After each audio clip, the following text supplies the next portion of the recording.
নমস্কাৰ এএন টেলিভিছনৰ সমূহ দৰ্শকক স্বাগতম জনাই ষ্টুডিঅ'ত মই প্ৰস্তুতি বৰদলৈ প্ৰথমে চাওহক আজি বাতৰিৰ শিৰোনাম মন্ত্ৰী ৰামেশ্বৰ তেলীৰ বাসগৃহ সমষ্টিত নিৰ্মাণ নহল এখন ফগা দলং চকুমুদা কুলিৰ ভাৰত সমষ্টিৰ বিধায়ক হাইস্কুল শিক্ষান্ত পৰীক্ষাক লৈ সেৱাৰ বৃহৎ ঘোষণা 16 ফেব্ৰুৱাৰীৰ পৰা 4 মাৰ্চলৈ ৰাজ্যৰ 913টা কেন্দ্ৰত অনুষ্ঠিত হ'ব হাইস্কুল শিক্ষান্ত পৰীক্ষা পুনৰ ডিব্ৰুগড় আৰক্ষীৰ ড্ৰাগছ বিৰোধী অভিযান চহৰখনৰ উত্তৰ আমোলাপট্টিৰ জজ স্কুলৰ সমীপৰ ধুলিপট্টিত বৃহৎ পৰিমাণৰ ড্ৰাগছ জব্দ আটক 3 জন অসম কলেজ শিক্ষক সন্থাৰ 68 সংখ্যক বাৰ্ষিক অধিৱেশনৰ অন্তিম দিনত শিক্ষক সমাজৰ বিভিন্ন সমস্যাসমূহৰ ওপৰত বিস্তৃতভাৱে আলোচনা এতিয়া বিতং বাতৰি পুনৰ ডিব্ৰুগড়ত আৰক্ষীৰ ড্ৰাগছ বিৰোধী অভিযান চহৰখনৰ উত্তৰ আমোলাপট্টিৰ জজ স্কুলৰ সমীপৰ ধুবাপট্টিত চহৰৰ পৰিদৰ্শক প্ৰদীপ বৰাৰ নেতৃত্বত বৃহৎ পৰিমাণৰ ড্ৰাগছ জব্দ কৰাৰ লগতে আটক কৰে 3 জন সৰবৰাহকাৰীক ডিব্ৰুগড় আৰক্ষীৰ বৃহৎ সফলতা ডিব্ৰুগড় চহৰৰ উত্তৰ আমোলাপট্টিৰ জজ স্কুলৰ সমীপৰ ধুবাপট্টিত বৃহৎ পৰিমাণৰ ড্ৰাগছ জব্দ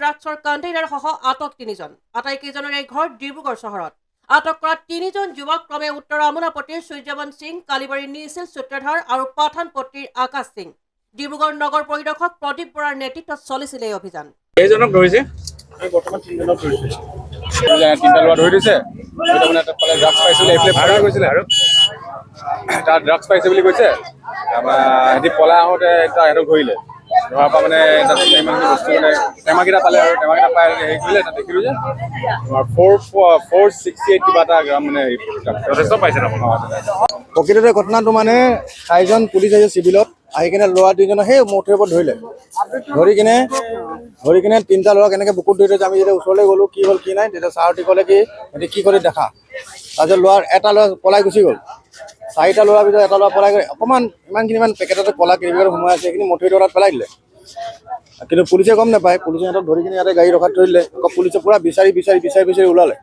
সেইখিনি আকৌ ওলোৱাৰ পিছত অলপ দেৰি পিছত আমি যেতিয়া গম পালোঁ ধুইপতি তাত বেছি মালখিনি ধৰিলে কাক ধৰিলে চিনি পাই ল'ৰাকেইজনক তো এটা হেৰি সিঙৰ পিতেক বুলি কৈছে নামজন বাৰু নাজানো সিঙৰ পিতেক বুলি কৈছে আৰু এজন ল'ৰা মেষ্টপতিত থাকে বুলি কৈছে আৰু এজন ল'ৰা পাঠানপতিত থাকে বুলি কৈছে ধুবিপতিলৈ কেলে আহিলে তাৰ পৰা যদি সিঙৰ ল'ৰাজন ধুবিপতিত থাকে কি কৰে সিঙৰ ঘৰতে পালে নেকি সিঙৰ ঘৰত পোৱা নাই মানে এতিয়া বাটত পেলাই কিনে মানুহটো পলাই গুচি গৈছে কিমান মান পাইছে মানে 137 এনেকে সৰু পাইছে বুলি কৈছে ডিব্ৰুগড়ৰ পৰা জয় ইছলামৰ ৰিপৰ্ট এএন টেলিভিছন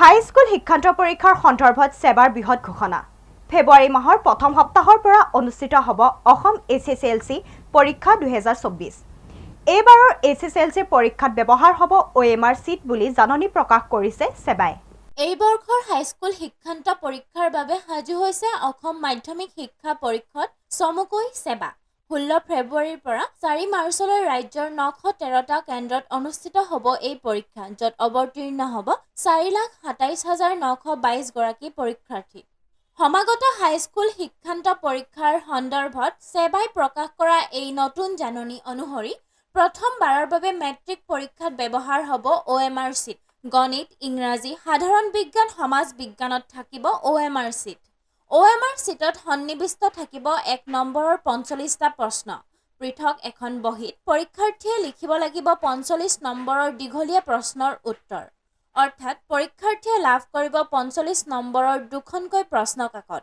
আৰু বিষয়সমূহৰ ব্যৱহাৰিক পৰীক্ষাত থাকিব মুঠ 10 নম্বৰ OMR চিটত ব্যৱহাৰৰ ক্ষেত্ৰত থাকিব কেতবোৰ নিৰ্দিষ্ট নিয়ম পৰীক্ষাৰ্থীয়ে ব্যৱহাৰ কৰিব লাগিব কলা নীলা ৰঙৰ চিয়াহী ইয়াৰ লগতে প্ৰকাশিত জাননী অনুসৰি 16 ফেব্ৰুৱাৰীৰ পৰা SSLC পৰীক্ষা আৰম্ভ হৈ 4 মাৰ্চত অন্ত পৰাৰ পাছতে ব্যৱহাৰিক পৰীক্ষাসমূহ 2 আৰু 3 ফেব্ৰুৱাৰীত অনুষ্ঠিত কৰা হ'ব news desk report AN television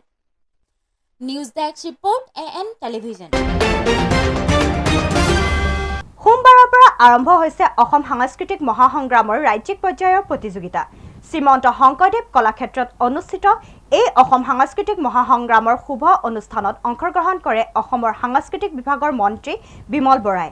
Assam চৰকাৰৰ সাংস্কৃতিক পৰিক্ৰমা বিভাগৰ উদ্যোগত যোৱা নৱেম্বৰ মাহৰ পৰা চলি থকা অসম সাংস্কৃতিক মহাসংগ্ৰামৰ সোমবাৰে ৰাজ্যিক পৰ্যায়ৰ প্ৰতিযোগিতাৰ শুভাৰম্ভণি অনুষ্ঠান শ্ৰীমন্ত শংকৰদেৱ কলাক্ষেত্ৰৰ শ্ৰীমন্ত শংকৰদেৱ আন্তৰ্জাতিক প্ৰেক্ষাগৃহত অনুষ্ঠিত কৰা হয়। সাংস্কৃতিক পৰিক্ৰমা বিভাগৰ মন্ত্ৰী বিমল বৰাই মুখ্য অতিথি হিচাপে অনুষ্ঠানত অংশগ্ৰহণ কৰাৰ লগতে সাংস্কৃতিক পৰিক্ৰমা বিভাগৰ প্ৰধান সচিব ডক্টৰ বি কল্যাণ চক্ৰৱৰ্তী, জ্যোতি চিত্ৰবনৰ অধ্যক্ষ বিদ্যাসাগৰ, সাংস্কৃতিক পৰিক্ৰমা সঞ্চালক মীনাক্ষী দাস নাথকে প্ৰমুখ কৰি বিভিন্ন জিলাৰ পৰা অহা প্ৰতিযোগীসকল উপস্থিত থাকে। অনুষ্ঠানত জ্যোতি সংগীত, ৰাভা সংগীত, ভূপেন্দ্ৰ সংগীত আৰু ৰবীন্দ্ৰ সংগীতৰ লগতে দলীয় বিহু নৃত্য আৰু লোকনৃত্যৰ প্ৰতিযোগিতাৰ বিচাৰকসকলক অসম চৰকাৰৰ হৈ সাংস্কৃতিক মন্ত্ৰীগৰাকীয়ে সম্বৰ্ধনা জ্ঞাপন কৰে। অনুষ্ঠানৰ আৰম্ভণিতে অসমীয়া সমাজ জীৱনৰ 4গৰাকী পুৰোধা ব্যক্তিক্ৰমে ৰূপকোঁৱৰ জ্যোতিপ্ৰসাদ আগৰৱালা, কলাগুৰু বিষ্ণুপ্ৰসাদ ৰাভা, সুধাকণ্ঠ ডক্টৰ ভূপেন হাজৰিকা আৰু কবিগুৰু ৰবীন্দ্ৰনাথ ঠাকুৰৰ প্ৰতিচ্ছবিত মাল্যাৰ্পণ কৰি শ্ৰদ্ধাঞ্জলি জ্ঞাপন কৰা হয়। উল্লেখযোগ্য যে 29 জানুৱাৰীৰ পৰা 5 ফেব্ৰুৱাৰীলৈ অনুষ্ঠিত হ'বলগীয়া ৰাজ্যিক পৰ্যায়ৰ প্ৰতিযোগিতাসমূহ শ্ৰীমন্ত শংকৰদেৱ কলাক্ষেত্ৰৰ শ্ৰীমন্ত শংকৰদেৱ আন্তৰ্জাতিক প্ৰেক্ষাগৃহ, শ্ৰী শ্ৰী মাধৱদেৱ আন্তৰ্জাতিক প্ৰেক্ষাগৃহ, ডক্টৰ বাণীকান্ত কাকতি প্ৰেক্ষাগৃহ, ৰংঘৰ বাকৰি অসম ৰাজ্যিক চলচ্চিত্ৰ নিগম প্ৰেক্ষাগৃহ, লুইতকৰ ৰুদ্ৰ বৰুৱা সংগীত মহাবিদ্যালয় প্ৰেক্ষাগৃহ আৰু জ্যোতি চিত্ৰবনৰ ৰুদ্ৰ বৰুৱা প্ৰেক্ষাগৃহত অনুষ্ঠিত কৰা হ'ব। News desk report AN television. দেশৰ স্বাধীনতা ৭৭ বৰ্ষৰ পিছতো ডিব্ৰুগড়ৰ দুলীয়াজান সমষ্টিত ঢুকি নাপালে উন্নয়নে। কেন্দ্ৰীয় মন্ত্ৰী ৰামেশ্বৰ তেলীৰ বাসগৃহৰ সমীপতে থকা ভঙা বাঁহৰ দলঙে জ্বলা-কলা দেখুৱাইছে ৰাইজক।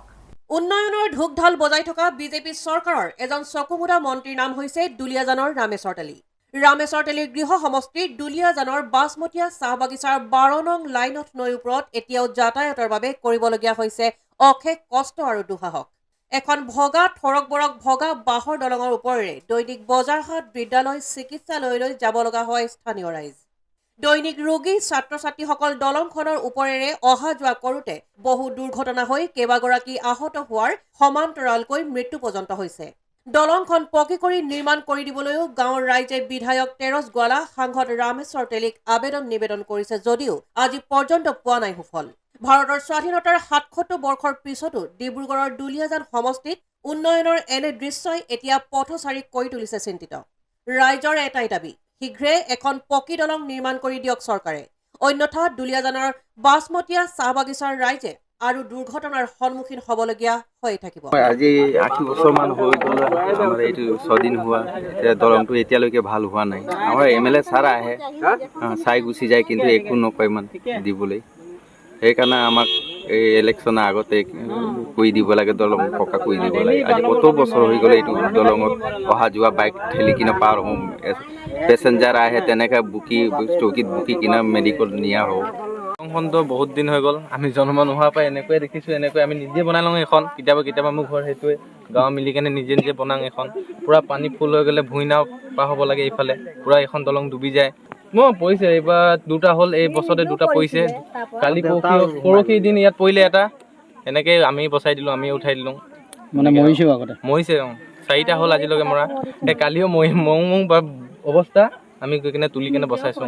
গৰ্ভৱতী মহিলাসকল কেনেদৰে অহা যোৱা কৰে এফালে? এনেকাই অহা যোৱা কৰে, পানী ভৰিলে পুৰা মানে ইমান দলংখন ডুবি যায় আৰু একোৱে নেদেখায়। তেনেকা নাও বনাই আকৌ কল-চল নাও বনাই আকৌ পাৰ হয় বেমাৰী-চেমাৰী মানুহবিলাকে। তেনেকৈ কিমান বছৰৰ পৰা আছে এই দলংখন এনেধৰণে? আমি অহা এতিয়া আমিতো 8-9 বছৰ হৈ গ'ল, তেতিয়াৰ পৰাই দেখিছোঁ। তাৰ আগৰ পৰাই এনেকাই আছে দলংটো। এতিয়া খৰালি দিনতো এনেকৈ ধৰণেই আছে? এনেকাই ধৰণেই আছে আৰু এতিয়াওতো চাইকেলো অহা যোৱা কৰিব নোৱাৰে, কেনেকৈ অহা যোৱা কৰে মানুহ? কৰে আৰু এনেকাই ঠেলি পাৰ কৰে। বেমাৰ হ'লেও এনেকাই কষ্ট মষ্ট এনেকৈ পাৰ হৈ যায় আৰু মানুহবিলাকে। এই বছৰ লাষ্ট এইটো দলংটো বনাব লাগে। আমি সৰু ছোৱালীলৈকে চাই আছোঁ। মোৰ দেউতা মৰি গ'ল, মোৰ ককাই মৰি গ'ল, মোৰ মাহী মৰি গ'ল। এই দলং ওচৰত বিচাৰিব নোৱাৰোঁ, গোটেই পানী হৈ গ'ল। কাক চিঞৰি মই যে এই দলংখনটো সোনকালে লাগিব না, এইটো লাষ্ট হ'ল 12 নম্বৰ বাছমতীয়া ষ্টেক। তাত মই আজি কৈছোঁ ভোটটো নিদিম, এইটো দলংটো সোনকালে বনালি মই ভোট দিম 12 নম্বৰ লাইনত লৰালো হয় মই news desk report AN television. এতিয়া লৈছোঁ খন্তেক বিৰতি।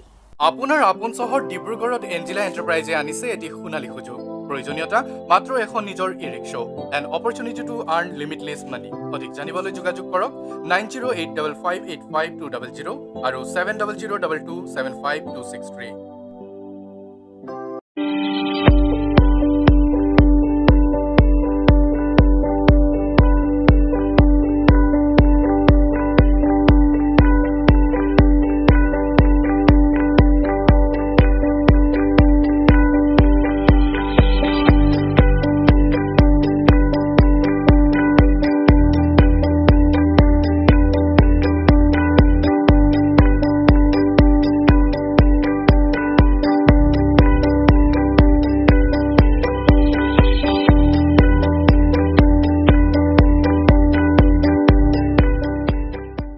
পুনৰ আহিছোঁ বাতৰিৰ মাজলৈ। অসম কলেজ সন্থাৰ বাৰ্ষিক অধিৱেশনৰ আজি অন্তিমটো দিন। 4দিনীয়া কাৰ্যসূচীৰে অনুষ্ঠিত হোৱা এই বাৰ্ষিক অধিৱেশনৰ চতুৰ্থ দিনা অসমৰ বিভিন্ন প্ৰান্তৰ মহাবিদ্যালয় শিক্ষাগুৰুসকল একত্ৰিত হৈ আলোচনা কৰিলে শিক্ষক সমাজৰ বিভিন্ন সমস্যাসমূহৰ বিষয়ে। সদৌ অসম কলেজ শিক্ষক সন্থাৰ বাৰ্ষিক অধিৱেশনৰ আজি অন্তিম দিন। 4দিনীয়া কাৰ্যসূচীৰে ডিব্ৰুগড় কানৈ মহাবিদ্যালয়ত অনুষ্ঠিত হোৱা অন্তিম প্ৰতিনিধি সভা তথা মুকলি সভা অনুষ্ঠিত হৈ যায়। অসমৰ বিভিন্ন প্ৰান্তত থকা মহাবিদ্যালয়সমূহৰ শিক্ষাগুৰুসকল একত্ৰিত হৈ শৈক্ষিক তথা শিক্ষক সমাজৰ বিভিন্ন সমস্যাৰ ওপৰত বিস্তৃতভাৱে আলোচনা কৰে। আমি সঁচাকৈ আনন্দিত যে অসম কলেজ শিক্ষক সংস্থাৰ যি ৭৫ বছৰীয়া মহাৰজত জয়ন্তী বৰ্ষ, এই বৰ্ষৰ যিখন ৬৮ সংখ্যক অধিৱেশন আজি ইয়াত সমাপ্তি পৰিব। আমি ডিব্ৰুগড় মণ্ডলৰ সমূহ সদস্য, ডিব্ৰুগড়বাসীৰ ৰাইজ সকলোকে ধন্যবাদ দিছোঁ যে আমাৰ অসমৰ বিভিন্ন প্ৰান্তৰ পৰা অহা বৰাক ব্ৰহ্মপুত্ৰৰ বিভিন্ন প্ৰান্তৰ পৰা শিক্ষকসকলক তেখেতসকলে আজি DHSK মহাবিদ্যালয় কলেজত যি ধৰণে আপ্যায়ন কৰিলে এইকেইদিন, আমি সঁচাকৈ অসম কলেজ শিক্ষক সংস্থাৰ তৰফৰ পৰা তেওঁলোকক ধন্যবাদ জনাইছোঁ। আমাৰ ইয়াত বিভিন্ন ধৰণৰ অনুষ্ঠান হ'ল। আমি যোৱাকালি আমাৰ ইয়াত শৈক্ষিক সভা হৈছিলে।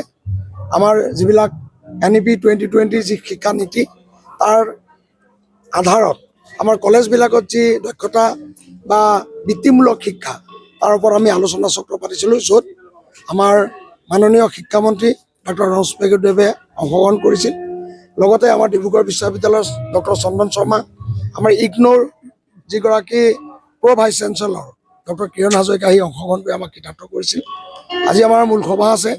এই মূল সভাত আমাৰ অসম কলেজ শিক্ষক সংস্থাৰ যি অসম কলেজ অধ্যক্ষ পৰিষদৰ সভাপতি ডক্টৰ সৌম্যজ্যোতি মহন্ত ছাৰ আহিছে। লগতে আমি খুব গৌৰৱ কৰিছোঁ যে আমি 28 তাৰিখে আমাৰ যি গ্ৰন্থ উন্মোচনী সভা আছিল, আমি অসম কলেজ শিক্ষক সংস্থাই অসমৰ বিভিন্ন বিষয়ৰ লগত জড়িত 14খন গ্ৰন্থ আমি ৰূপায়ণ কৰিছোঁ। আমি ইয়াত সকলোকে গ্ৰন্থ উন্মোচন কৰাই বিলাইছোঁ। আমি গ্ৰন্থ উৎসৱ পাতিছোঁ।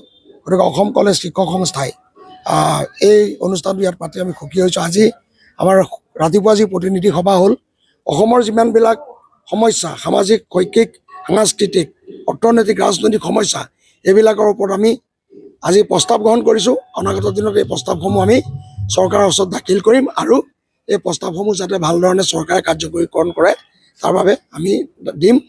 লগতে আমি পুনৰ ডিব্ৰুগড়বাসী যে ৰাইজ, ডিব্ৰুগড়ৰ এই কলেজ শিক্ষকসকল সকলোকে আন্তৰিক কৃতজ্ঞতা জনাইছোঁ যে এই অনুষ্ঠানটো তেওঁলোকে সৰ্বাংগ সুন্দৰভাৱে পাতিলে। এইখন মহাবিদ্যালয়ৰ অধ্যক্ষ ডক্টৰ শশীকান্ত শইকীয়া ডাঙৰীয়া, আমাৰ প্ৰধান সম্পাদক ডক্টৰ অনন্ত কুমাৰ দত্ত, এইসকলে যি ধৰণে কষ্ট কৰিলে আৰু সফল কৰিলে, ডিব্ৰুগড় এই মণ্ডলৰ সম্পাদিকা স্মৃতি চেতিয়া আৰু সভাপতি নিৰঞ্জন বৰা ডাঙৰীয়া, তেওঁলোকে যিখিনি কষ্ট কৰি অনুষ্ঠানটো সফল কৰিলে, অসম কলেজ শিক্ষক সংস্থাৰ সকলো সদস্য হৈ আন্তৰিক কৃতজ্ঞতা প্ৰকাশ কৰিছোঁ। ধন্যবাদ। নিৰ্বাচন আজি 1 বজাৰ পৰা আৰম্ভ হৈছে। আমাৰ যি সাংবিধানিক নিৰ্বাচন, এই 1 বজাৰ পৰা আৰম্ভ হৈছে আৰু হয়তো 4টা বজাত ভোটদান শেষ হ'ব আৰু 7মান বজাত আমাৰ ইয়াৰ ফলাফল পোৱা যাব। নতুন কাৰ্যনিৰ্বাহক সমিতি গঠন হ'ব। অসম কলেজ শিক্ষক সংস্থাৰ 68 সংখ্যক বাৰ্ষিক অধিৱেশনখন এইবাৰ ডিব্ৰুগড় মণ্ডলৰ উদ্যোগত কানৈ মহাবিদ্যালয়ৰ সহযোগত অনুষ্ঠিত হয়। 27 জানুৱাৰীৰ পৰা খুব সুন্দৰভাৱে 4-3কৈ কাৰ্যসূচী সম্পন্ন হয় আৰু আমি যি দেখিলোঁ আমাৰ যিমান সংখ্যক আমাৰ প্ৰতিনিধি আহিছে সকলোৱে খুব সুন্দৰভাৱে মহাবিদ্যালয়ৰ প্ৰতিটো কাৰ্যসূচীত সহযোগিতা আগবঢ়াইছে। সহযোগিতাৰ কাৰণে আমি ভাবোঁ যে আমি যথেষ্টখিনি সফল হৈছোঁ আৰু যিখিনি ভুল ত্ৰুটি হৈছে সেইখিনিৰ কাৰণে মই অসমৰ বিভিন্ন প্ৰান্তৰ পৰা অহা মহাবিদ্যালয়সমূহৰ অধ্যাপক অধ্যাপিকাসকলৰ ওচৰত ক্ষমা বিচাৰিছোঁ। হয়তো অজানিতে 2-এটা ভুল থাকি যাব পাৰে। আমাৰ ডিব্ৰুগড় মণ্ডলৰ 14খন মহাবিদ্যালয়ৰ যিহেতু ইয়াত অৰিহণা আছে, তেওঁলোকৰ যি কষ্ট, যি পৰিশ্ৰম, সকলোকে মই ধন্যবাদ জনাইছোঁ। তেওঁলোকে যথেষ্টখিনি কষ্ট কৰিছে, আপ্ৰাণ চেষ্টা কৰিছে। যিহেতু বহু সংখ্যক ইয়াত সমবেত হৈছে, প্ৰতিনিধি আহিছে আৰু আমি দেখিলোঁ যে কোনোবা মহাবিদ্যালয়ৰ পৰা 2জন প্ৰতিনিধি আহিব লাগে নিয়মমতে, কিন্তু কেতিয়াবা দেখিছোঁ যে 5জন 6জনলৈকে আহিছে। তাৰমানে তেওঁলোকে খুব আনন্দৰে আহিছে, খুব তেওঁলোকে এটা এই অনুষ্ঠানটো উপভোগ কৰিবৰ কাৰণে আহিছে। তেনেকুৱা উদাহৰণ আমি হয়তো খুব কম দেখিছোঁ। গতিকে প্ৰত্যেকজন অধ্যাপক অধ্যাপিকাক আমি ধন্যবাদ জ্ঞাপন কৰিছোঁ আৰু আমাৰ মহাবিদ্যালয়খনত যিহেতু 78 বছৰ অতিক্ৰম কৰি হৈ যোৱা এই মহাবিদ্যালয়খনত এনেকুৱা এটা বাৰ্ষিক অধিৱেশন অনুষ্ঠিত হৈ গৈছে। গতিকে এটা বৌদ্ধিক সংগঠন বুলি আমি যাক গৰ্ব কৰোঁ, যি সংগঠনটোৱে বৌদ্ধিক চিন্তা চৰ্চা কৰি মহাবিদ্যালয়সমূহৰ অধ্যাপক অধ্যাপিকাসকলৰ লগতে ছাত্ৰ ছাত্ৰী আৰু সমাজখনৰ উত্তৰণৰ কাম কৰি আছে। আমি এসময়ত দেখিছোঁ যে এই অসম কলেজ শিক্ষক সংস্থাই যথেষ্টখিনি সংগ্ৰাম কৰিব লগা হৈছিলে মহাবিদ্যালয়সমূহৰ অধ্যাপক অধ্যাপিকাসকলৰ কাৰণে আৰু সেই অধ্যৱসায় বা সংগ্ৰামৰ ফলত আজি মহাবিদ্যালয়সমূহৰ অধ্যাপক অধ্যাপিকাসকলে খুব সুন্দৰ দৰমহাও লাভ কৰিছে। গতিকে তেওঁলোকৰ দায়িত্ব কৰ্তব্য নিশ্চয় আছে। মই ভাবোঁ যে এনেকুৱা কথাবিলাক ইয়াত আলোচনা হৈছে আৰু তেওঁলোকে নিজৰ দায়িত্ব কৰ্তব্য সুচাৰুৰূপে সম্পন্ন কৰিবৰ কাৰণে প্ৰতিশ্ৰুতিবদ্ধ হৈছে আৰু এই সংগঠনটো শক্তিশালী কৰিবৰ কাৰণে মই তেওঁলোকক ধন্যবাদ জ্ঞাপন কৰিছোঁ। আশা কৰিছোঁ তেওঁলোকে যেন এই সংগঠনৰ উদ্যোগত অনেক ধৰণৰ বক্তৃতা, কৰ্মশালা, আলোচনা অনুষ্ঠিত কৰি তেওঁলোকে মনৰ যি সপোন আছে সেই সপোনটো পূৰণ কৰিব পাৰিব। ডিব্ৰুগড়ৰ পৰা জয় ইছলামৰ ৰিপৰ্ট, AN টেলিভিজন। সোমবাৰে উদ্বোধন কৰা হ'ল ডিব্ৰুগড় থানা চাৰিআলি স্থিত মহাত্মা গান্ধী উদ্যানত মহাত্মা গান্ধীৰ আবক্ষ মূৰ্তিৰ উদ্বোধনী অনুষ্ঠানত উপস্থিত হৈ কেন্দ্ৰীয় মন্ত্ৰী ৰামেশ্বৰ তেলীয়ে উদ্বোধন কৰে মহাত্মা গান্ধীৰ আৱশ্যক মূৰ্তিটো। ডিব্ৰুগড় পৌৰসভাৰ উদ্যোগত 15 ফাইনেন্সৰ অধীনত প্ৰায় 12 লাখ টকাৰে নিৰ্মিত জাতিৰ পিতা মহাত্মা গান্ধীৰ আবক্ষ মূৰ্তিটো সোমবাৰে ডিব্ৰুগড়ৰ থানা চাৰিআলিস্থিত মহাত্মা গান্ধী উদ্যানত গান্ধীৰ আবক্ষ মূৰ্তিত প্ৰণাম আৰু শ্ৰদ্ধাঞ্জলি জনাই আনুষ্ঠানিকভাৱে উদ্বোধন কৰে ডিব্ৰুগড়ৰ সাংসদ তথা কেন্দ্ৰীয় মন্ত্ৰী ৰামেশ্বৰ তেলীয়ে। এই উপলক্ষে ডিব্ৰুগড় পৌৰসভা পৌৰপতি চৈকত পাত্ৰৰ সভাপতিত্বত এখনি সভা অনুষ্ঠিত হয়। উপ পৌৰপতি উজ্জ্বল ফুকনে আগধৰা সভাখনিত তথা উদ্বোধনী অনুষ্ঠানত ডিব্ৰুগড় বিধায়ক প্ৰশান্ত ফুকন, বিজেপিৰ জিলা সভাপতি উজ্জ্বল কাশ্যপ, ৱাৰ্ড সদস্যসকলৰ উপৰিও চহৰখনৰ বহু সংখ্যক গণ্যমান্য ব্যক্তি উপস্থিত থাকে। পিতা মহাত্মা গান্ধীৰ এই থানা চাৰিআলিত যিটো উদ্যান আছিল, এই উদ্যানটো নতুন ৰূপত ইতিমধ্যে সজাই তোলা হৈছে। নিশ্চয় ইয়াত আপোনালোক দেখা পাইছিল যে জাতিৰ পিতা মহাত্মা গান্ধীৰ এটা সৰু প্ৰতিমূৰ্তি আছিল। ইয়াত ডাঙৰকৈ এটা প্ৰতিমূৰ্তি লগোৱা হৈছে। ইয়াত লাইটিঙৰ ব্যৱস্থা কৰা হৈছে। খুব সুন্দৰভাৱে সজোৱা হৈছে। মই বিশেষভাৱে ডিব্ৰুগড় পৌৰসভাক মোৰ ফালৰ পৰা বহুত বহুত ধন্যবাদ জনাইছোঁ। তেওঁলোকে 15 ফাইনেন্সৰ পৰা 12 লাখ টকা খৰচ কৰি এইটো খুব সুন্দৰভাৱে সজোৱা হৈছে। কাৰণ নিশ্চয় ডিব্ৰুগড় চহৰখন সজাবৰ কাৰণে বিভিন্ন ধৰণৰ কাম কৰা হৈছে। তাৰ ভিতৰত এইটো এটা উল্লেখনীয় হয় আৰু সেইকাৰণে মই ডিব্ৰুগড় পৌৰসভাক মোৰ ফালৰ পৰা বহুত বহুত ধন্যবাদ জনাইছোঁ। থানা চাৰিআলিত আমাৰ যিটো গান্ধী মূৰ্তি আছিল তাক উন্নতিকৰণ কৰাৰ ক্ষেত্ৰত ডিব্ৰুগড় মিউনিচিপেলিটিৰ ফালৰ পৰা যি ব্যৱস্থা গ্ৰহণ কৰিলে, মই মিউনিচিপেলিটিৰ সকলো সদস্যকে মোৰ ফালৰ পৰা মই বিশেষভাৱে ধন্যবাদ দিছোঁ। আৰু প্ৰায় 12 লাখ টকা খৰচ কৰি গান্ধীজীৰ যি মূৰ্তি আছিল এই মূৰ্তিটো ডাঙৰ সবলীকৰণ কৰিছে, ডাঙৰ কৰিছে। সৰু আছিলে, ডাঙৰ কৰিছে আৰু মই ভাবোঁ যে এইটোৱে নিশ্চয় আগন্তুক দিনত মিউনিচিপেলিটিৰ গৰিমাও বাঢ়িব। আৰু ইমান সৰু আছিলে মূৰ্তিটো যে আমি কৰাৰ কাৰণে বহুত চেষ্টা কৰাৰ কাৰণেও হোৱা নাছিলে। এতিয়া আমি এইটো সুন্দৰভাৱে কৰা হৈছে। আজি পানীৰ ফ্ল'ৰাৰ ব্যৱস্থা কৰাইছে আৰু এই গোটেই হেৰিখন আজি উন্নতিকৰণ কৰা হৈছে। মই ভাবোঁ নিশ্চয় এইটোৱে আমাৰ ডিব্ৰুগড়ৰ প্ৰত্যেকজন ব্যক্তিয়ে থানা চাৰিআলি, গান্ধী মূৰ্তি আৰু ডিব্ৰুগড়বাসী ৰাইজৰ এটা সমন্বয় প্ৰতীক হিচাপে থাকিব। প্ৰতিমূৰ্তিটো উন্মোচন কৰা হ'ল, লগতে অলপ বিউটিফিকেশ্যনো কৰা হৈছে, ৱাটাৰ ফাউণ্টেইন লগোৱা হৈছে আৰু আমাৰ প্লেন আছে আৰু কিবা আগবাঢ়ি যাবলৈ।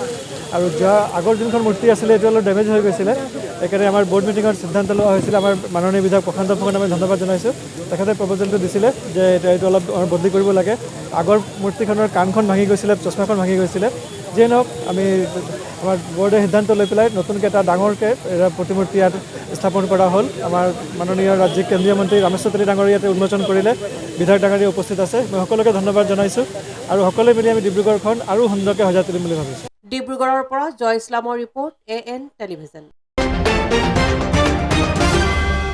ডিব্ৰুগড় সামাজিক অনুষ্ঠান স্মাইলৰ কৰ্মকৰ্তাই ছাত্ৰ ছাত্ৰীৰ মাজত বিতৰণ কৰিলে ছুৱেটাৰ আৰু জোতা চহৰখনৰ শান্তিপাৰা বংগীয় উচ্চ মাধ্যমিক বিদ্যালয়ৰ ছাত্ৰ ছাত্ৰীসকলৰ মাজত জোতা ছুৱেটাৰ বিতৰণ কৰি দেখুৱালে মানৱতাৰ উৎকৃষ্ট নিদৰ্শন ডিব্ৰুগড়ৰ আগশাৰীৰ সামাজিক অনুষ্ঠান স্মাইল NGOৰ আদৰণীয় পদক্ষেপ মানৱতা আৰু সামাজিক কাম-কাজৰ ক্ষেত্ৰত বহুতো কাৰ্য কৰি থকা এই সংস্থাটোৱে এইবাৰ চহৰখনৰ শান্তিপাৰাস্থিত এখন বংগীয় বিদ্যালয়ৰ ছাত্ৰ-ছাত্ৰীসমূহৰ মাজত ছুৱেটাৰ আৰু জোতা বিতৰণ কৰি দাঙি ধৰিলে মানৱতাৰ উৎকৃষ্ট নিদৰ্শন উল্লেখযোগ্য যে এই বেচৰকাৰী সামাজিক অনুষ্ঠানটোৱে পূৰ্বেও বহু সময়ত ডিব্ৰুগড় চহৰখনৰ বিভিন্ন প্ৰান্তত কণ কণ শিশুসকলৰ লগতে আৰ্তজনক খাদ্য আৰু বস্ত্ৰ বিতৰণ কৰি আহিছে স্মাইল ডিব্ৰুগড়ত আমি ইয়াত শান্তিপাৰা বাঙালী LP স্কুলত আহিছোঁ ইয়াত আমি আজি ক্লাছ নাৰ্চাৰী টু 5লৈকে নতুন ছুৱেটাৰ আৰু নতুন জোতা চবক দি আছোঁ যিমান ষ্টুডেণ্ট আছে চবক আমি আজি দি আছোঁ এইটো আমাৰ 6th স্কুল আছে আমি যি চেম কাম কৰি আছোঁ this is hour 6th school এতিয়া আৰু 5 তাৰিখে আৰু 10 তাৰিখে দুটা স্কুল আছে আমাক অলৰেডি ফাইনেল কৰা আছে ত' এনেকুৱা কৰি আমি 10টা এটা স্কুলত দেখি দিম এইটো কাম লাহে লাহে আগবাঢ়ি আছে আৰু স্মাইল ডিব্ৰুগড়ৰ পৰা মই ইয়াত খুব ভাল পাইছোঁ ইয়াত যিমান টিচাৰবিলাকে আছে খুব কপাৰেট কৰিছে আমাক যিমান হেডমিষ্ট্ৰেছ আছে খুব কপাৰেট কৰিছে আমাক আৰু চবক মই শুভেচ্ছা জনাইছোঁ স্মাইল NGO তেওঁলোকে আজি শান্তিপাৰা স্কুলত তেওঁলোকে ছুৱেটাৰ শ্বু আৰু মোজা তেওঁলোকে ডিষ্ট্ৰিবিউট কৰিছে ক্লাছ 5লৈকে যিমান ল'ৰা ছোৱালী আছে সকলোকে দিয়া হৈছে আৰু স্মাইল NGO মই ধন্যবাদ জনাম তেওঁলোকে যোৱা 5 বছৰ ধৰি এনেকৈ পদক্ষেপ বাৰে বাৰে লৈ আছে মানুহৰ বিপদৰ তেওঁলোকে আগবাঢ়ি গৈছে আৰু আগতো কেইটামান স্কুলত তেওঁলোকে এনেকৈ ডিষ্ট্ৰিবিউট কৰিছে যথেষ্টখিনি তেওঁলোকে সহায় আগবাঢ়ি আছে তেওঁলোকে service two mankind Swami Vivekananda যেনেকৈ কৈছিলে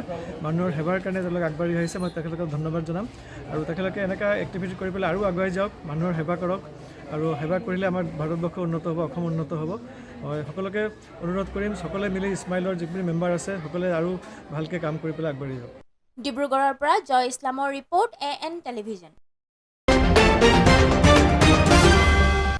আজি বাতৰি ইমানেই AN টেলিভিছনৰ ষ্টুডিঅ'ৰ পৰা মই প্ৰস্তুতিয়ে ইমানতে বিদায় লৈছোঁ নমস্কাৰ